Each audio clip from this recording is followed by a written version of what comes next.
Lembrando que eu vou gravar em homenagem aos irmãos que não vieram e que estão gripados.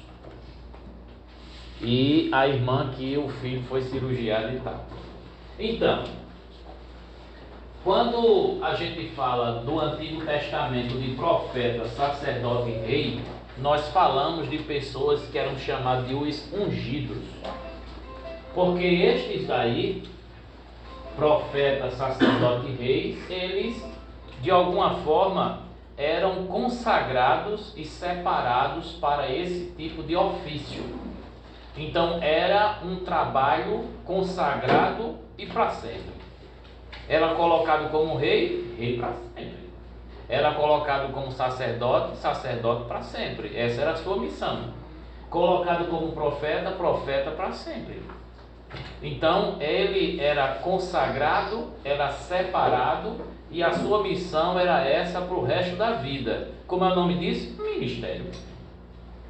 Separou para uma missão, separou para um serviço específico e é algo exclusivo à obra de Deus, aquilo que Deus quer realizar. Então esses três ofícios coincidentemente se vê no trabalho de Jesus, na vida de Jesus. Ele era também o profeta, ele era também um sacerdote, ele era também rei. Nada é por acaso. Deus permitiu essas funções que tinham a ver com a unção, por isso que o nome era ungido, né? Eles passavam por uma unção com óleo, uma separação, e esse tipo de consagração fazia destes homens ungidos. E aí o profeta tinha uma função específica, o sacerdote também. Aí vai lhe ajudar a responder aquela perguntinha. E aí, é claro, o que era o profeta? O profeta era o Nabi, era o porta-voz. Nabi é hebraico. Quando o Nabi ele não chegava para falar o que ele achava que tinha que falar. Ele chegava para falar aquilo que ele recebeu de Deus para entregar. Então, se de repente havia algo para ser dito sobre o passado, para ser lembrado, para que através do passado não se ergue mais no presente, aí esse profeta vai dizer: Deus me mandou aqui para falar para você que no passado ele disse para Abraão, para Isaac, para Jacó, para nossos antepassados, isso, e agora estamos vendo isso no nosso meio e há uma necessidade de correção, de alerta. Então está se falando a respeito do passado, mas é um profeta que recebeu algo de Deus para entregar. Ele não inventou, ele não criou, ele simplesmente ouviu e entregou do jeito que ouviu. O nome disso é porta-voz. Está acontecendo algo no momento. Vamos dar um exemplo de Isaías e o rei Ezequias. O rei Ezequias ia morrer. Deus manda Isaías lá para dizer: você vai morrer. É uma coisa presente aqui, vai acontecer agora, você vai morrer. Põe em ordem a tua casa, porque morrerás. Só que o profeta saiu, o porta-voz, ele não chegou lá desejando que o rei morresse. Ele chegou lá dizendo assim: Deus me comunicou para dizer a você que você vai morrer. Ele ora, pede a Deus misericórdia e compaixão, mais tempo de vida, e Deus concede. Antes de Isaías sair do palácio, Deus fala com Isaías de novo. Deus não poderia ter falado com Ezequias? Isaías ia embora? Por que que Deus disse: volta Isaías? Para dizer a Ezequias que eu ouvi as suas orações, ouvi as suas orações e vi as suas lágrimas, e vou lhe dar mais 15 anos de vida. E como prova, eu vou atrasar o relógio de Acais, que era o relógio marcado pelo sol. Então, se Deus mexer no sol e antecipar o relógio, é uma prova de que Deus realmente estava fazendo aquilo. Observe que era um profeta reconhecido na nação toda que estava falando. Um profeta que não mentia, que foi enviado por Deus, falando para um rei. Então foi mexido em algo na natureza para provar um homem que estava em oração, que era temente a Deus, que algo na vida dele ia mudar por conta da sua oração. E aí, o que é o trabalho do profeta? O trabalho do profeta é mediar o homem e Deus. E aí, Deus está aqui, o homem está aqui, e qual é o trabalho do profeta? O trabalho do profeta é ouvir de Deus para falar para o homem. Esse é o trabalho do profeta. Então ele comunica, o profeta ele comunica, ele é um mensageiro. Só que a palavra mensageiro na Bíblia é anjo, né? Anjo é a palavra mensageiro, né? E aí, o fato de um homem ele cumprir o trabalho de mensageiro, se ele está sendo mensageiro de Deus, ele está cumprindo um serviço profético. Só que existe um trabalho profético que se refere ao futuro. E esse trabalho profético que se refere ao futuro, só quem pode dar é Deus, a respeito do futuro. Então, existe aquele profeta que vê coisas, é o chamado vidente, e na Bíblia tem esse nome vidente, né? Como por exemplo Elias e Eliseu eram chamados de videntes e eles eram profetas. Havia os profetas que eram canônicos e os profetas não canônicos. Os profetas canônicos são aqueles que escreveram conteúdos que nós temos registrado na Bíblia. E os não canônicos, eles eram profetas, mas não escreveram e não tem registro nada a respeito dele. Você quer falar, E o que seria um oráculo? Boa pergunta. Então, quando fala oráculo, era aquilo que era entregado. Entendeu? Quando foi dito para Ezequias, eu estou dando um exemplo de Ezequias, que ele vai morrer, o oráculo do Senhor é a mensagem que foi entregue. Que basicamente a gente chamaria hoje de foi a profecia entregue. Não é?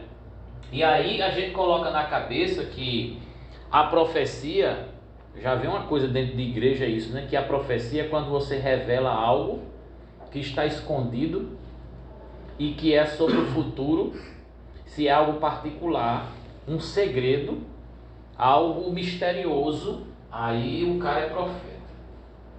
Só que quando a gente vai tratar a respeito da profecia na Bíblia, o profeta, ele era aquela pessoa que confrontava os pecados das pessoas, mesmo todo mundo sabendo que aquele pecado estava muito claro. Mas também havia coisas ocultas que só Deus sabia, que Deus queria trazer à tona e colocava o profeta nisso.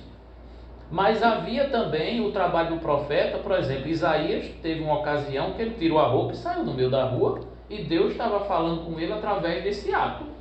Estava falando com o povo. Já teve outro que pegou uma botija e quebrou no chão e disse, Deus vai fazer desse jeito. Já teve outro que se amarrou e foi para a beira do rio e Deus falou desse jeito. Já teve outro que pegou uma prostituta, casou com ela e Deus falou com o povo desse jeito. Esses homens, a vida deles era uma mensagem. Está começando a apertar o significado de profeta. Deus quer falar com o homem, não fala diretamente com o homem, usa outro homem mediador para falar com ele. O profeta é um mediador. No caso, isso só era válido para o Velho Testamento. Eu estou falando do Velho. Né? Eu estou falando do Velho Testamento, os 3 ofícios do Velho Testamento. E no caso dos profetas videntes, seria relacionado a uns dons? Os videntes, eles tinham a capacidade espiritual de ver coisas espirituais, tanto dormindo quanto acordado. Eles tinham visões.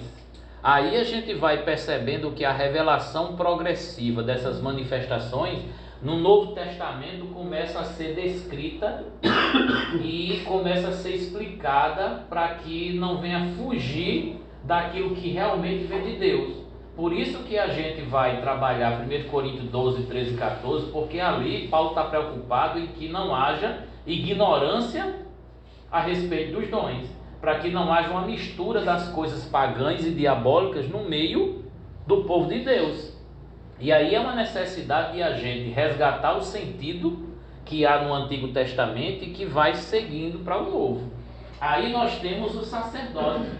O sacerdote tem um outro tipo de mediação. O sacerdote é o mediador entre o homem e Deus. Aqui é o profeta, aqui é o sacerdote. Então o sacerdote ouvia dos homens, pedia perdão a Deus a favor do homem. Então eu quero conversar com Deus e confessar algo, buscar algo de Deus. Eu não tinha essa aproximação direta com Deus se eu não fosse um ungido, um separado de Deus.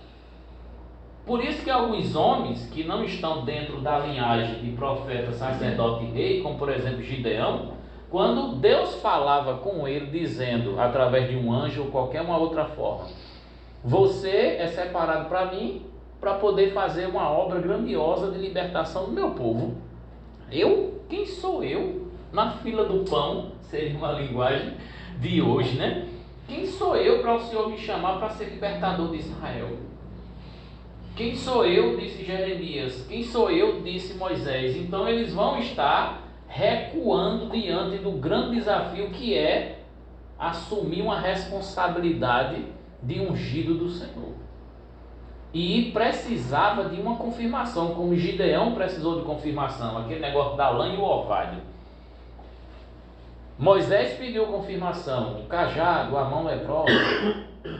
Jeremias, ele viu uma vara de amendoeira na hora em que Deus estava falando com ele e disse, olha, desse mesmo jeito, através de uma vara, com uma vara você vai ser na minha mão para profetizar para as nações. É tanto que as profecias de Jeremias é como uma vara batendo forte, que costumam chamar de cajadada, né? É repreensão, é tanto que algumas Bíblias colocam o peso do Senhor para a nação Babilônia, para a nação Edom, Amon, os filisteus e assim sucessivamente. As profecias que nós vamos encontrar nas Escrituras registradas no Antigo Testamento foram escritas por profetas, sim, mas também foram escritas por pessoas que não são profetas. Eram sacerdotes, eram reis, ou eram pessoas comuns que estavam lá. E aí Deus se utilizou de algumas pessoas espiritualmente falando. Nem todo mundo tinha o Espírito Santo de Deus como se tem hoje. Quem era povo de Deus no passado poderia ser visitado pelo Espírito Santo, mas o Espírito Santo não fazia morada neles permanentemente. Não sei se quando você lê a Bíblia você percebe isso. Mas Sansão, por exemplo, Deus visitou Sansão. Deus visitava Davi. Mas quando a gente a gente observa o que a Bíblia diz sobre Davi, diz, o Espírito do Senhor se apoderou dele e nunca mais saiu. Quando a gente vê 1 Samuel capítulo 16. Então, alguns profetas que estavam na escola de profeta de Samuel, alguns foram visitados pelo Espírito Santo e começavam a profetizar. E aí a gente olha para essa função de profeta, essa função de sacerdote, esses homens que eram totalmente dedicados ao Senhor, desde quando foram chamados, separados e consagrados.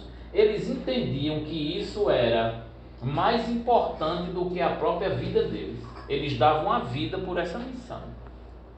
Isso era um chamado, era uma vocação. Isso era um ministério, algo que é feito, ministrado por Deus para você fazer a sua vida toda. Aí alguém vai dizer assim, eu sou do ministério infantil. Um exemplo. A pessoa não diz isso? Aí diz, eu sou do ministério de casais. A pessoa não diz isso? Aí a pessoa vai ficar a vida toda com as crianças, vai ficar a vida toda com os casais.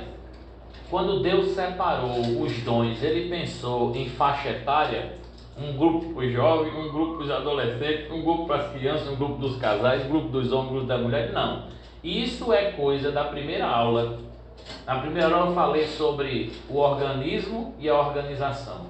A igreja organismo, ela é espiritual, invisível, e a forma como Deus trabalha na igreja é nessa perspectiva do organismo vivo e espiritual.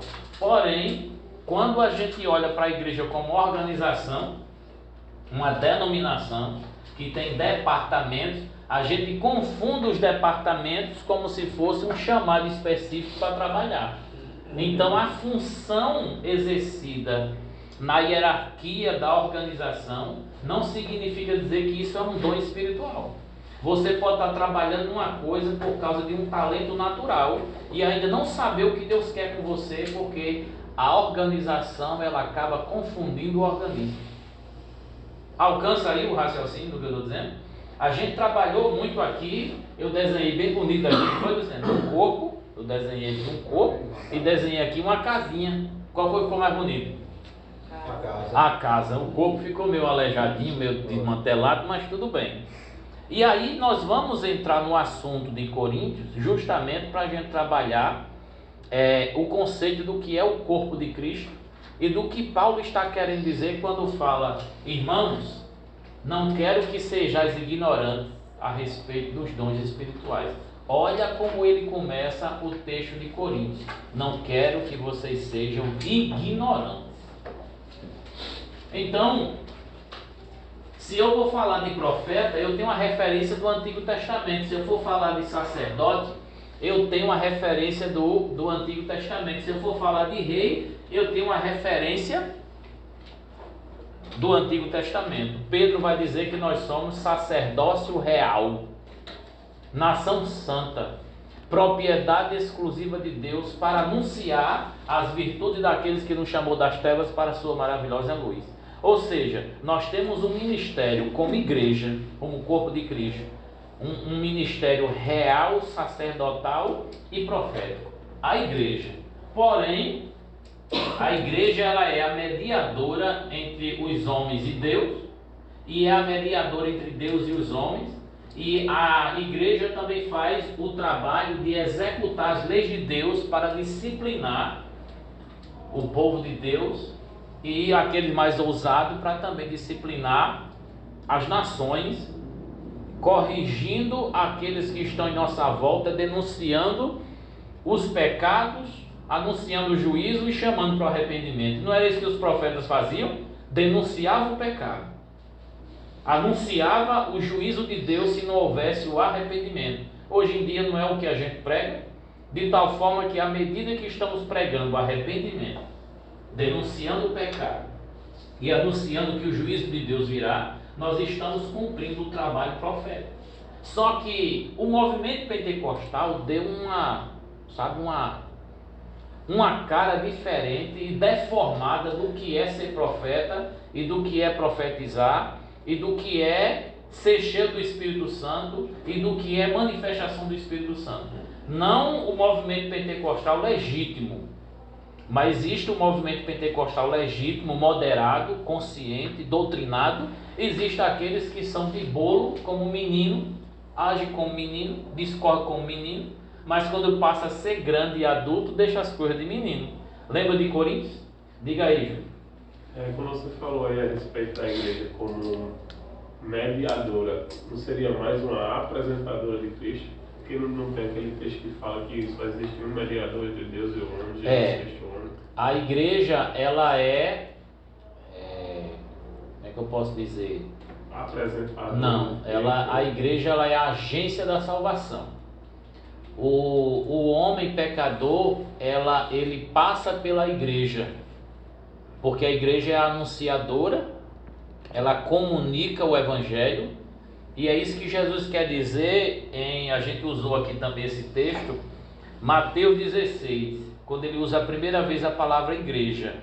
Ele diz assim: edificarei a minha igreja e as portas do inferno não prevalecerão contra ela. O que ligares na terra será ligado no céu, e o que desligares na terra será desligado no céu.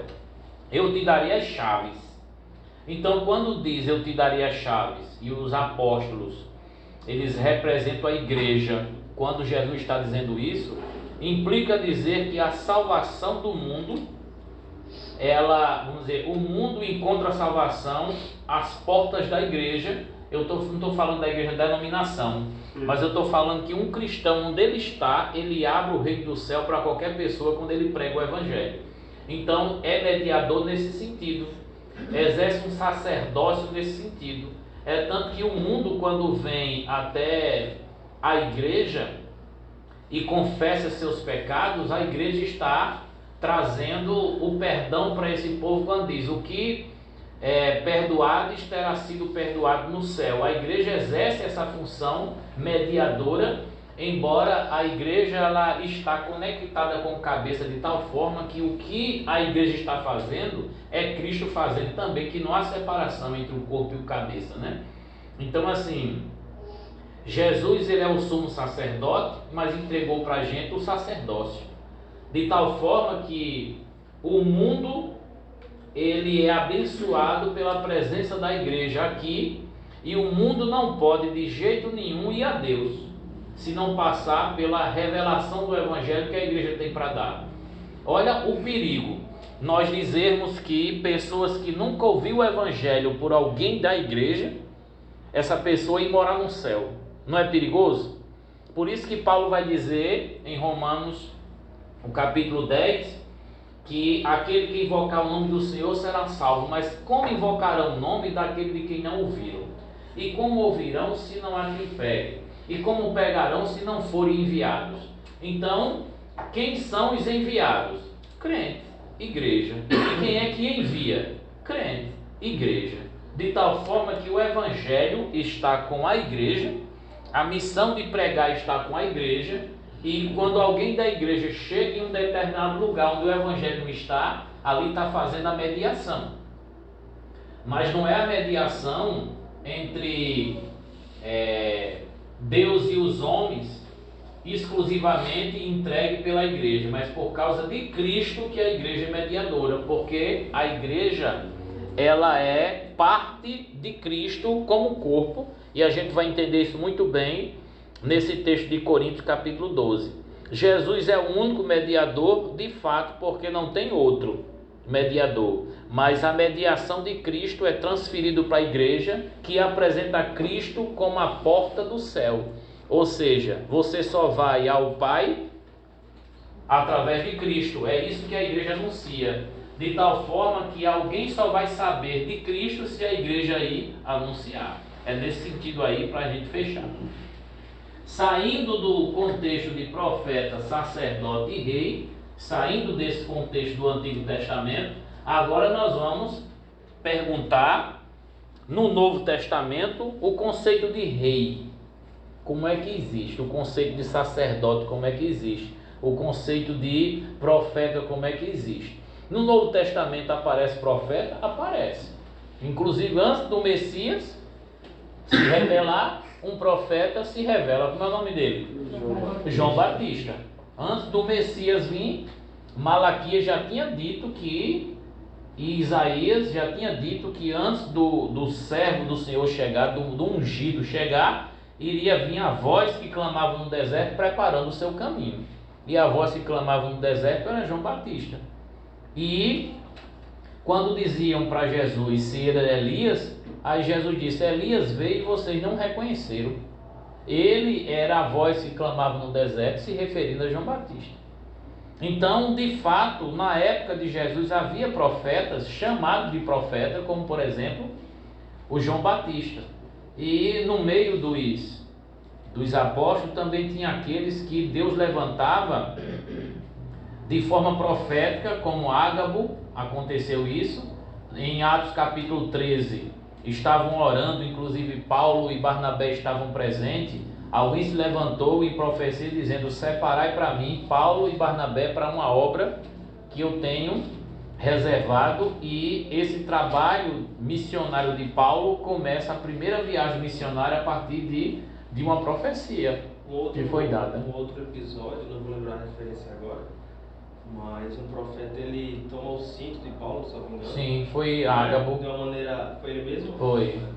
E aí, quando dizendo que ele ia ser preso em Jerusalém e tal, né? Já na terceira viagem.